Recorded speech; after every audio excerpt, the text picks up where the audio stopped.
ज्ञानयज्ञेन चापयन्ते अजन्तो माम उपासते एकत्वेन पृथक्त्वेन बहुधा विस्मृतो मुखम।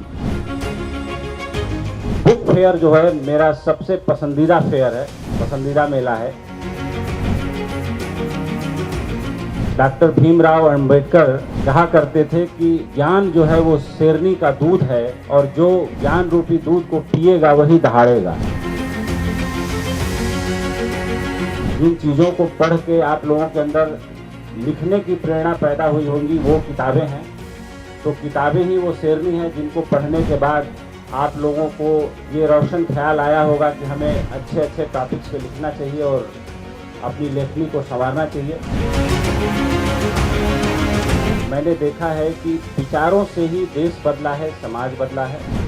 और गीता में भी भगवान श्री कृष्ण ने कहा है, बहुत सारे लोग बहुत रूपों में मुझे जानते हैं, लेकिन जो मेरे ज्ञान स्वरूप को जानता है वही मुझे अति प्रिय है और वही मुझे समझ सकता है। और कहने वालों ने कहा भी है कि 1000 पन्ने पढ़िए तब जाके एक पन्ना लिखिए, लेकिन लिखिए जरूर। अगर कुछ लिखने को नहीं बनता है तो अपनी दैनिक जीवनचर्या ही लिखिए।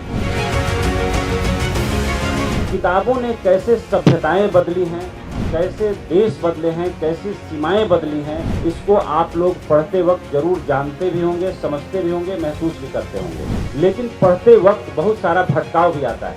आज के ज़माने में हम बैठे हुए हैं 21वीं सदी में, 22वीं सदी के सफ़र पे हैं। लेकिन तब गुरु होता था, गुरु ज्ञान देता था और शिष्य उसे ग्रहण करता था।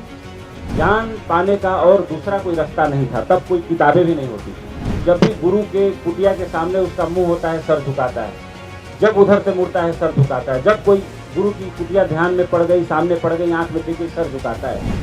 सर झुकाना एक गहरा मेडिटेशन है, गहरा ध्यान है। और हमारे यहाँ जो सूर्य नमस्कार की परंपरा है कि भाई सुबह सूर्य को प्रणाम करते हैं, आकाश को प्रणाम करते हैं, पर्वतों को प्रणाम करते हैं, पृथ्वी को पैर छू के जगते हैं, जो हमें बचपन में सिखाया गया। ये जो ज्ञान हमारे पास आया, ये ज्ञान कभी पश्चिम में नहीं था। एंड्रू कार्नेगी ने मरते वक्त अपनी पूरी दौलत दान कर दी और उसने निश्चय किया कि अमेरिका के हर शहर में एक एक लाइब्रेरी बननी चाहिए, और कार्नेगी लाइब्रेरी बनी। इसी का परिणाम है कि अमेरिका में विश्व के लोगों को जो नोबेल पुरस्कार मिला, सबसे ज़्यादा नोबेल लॉरियट अमेरिका में है, उनकी संख्या 400 से ज़्यादा है। कि जब तक कुछ हम बड़ा न कर दें तब तक राष्ट्र निर्माण में योगदान क्या हुआ? जब तक हम किसी को कुछ बड़ा न दे दें तब तक दान क्या हुआ?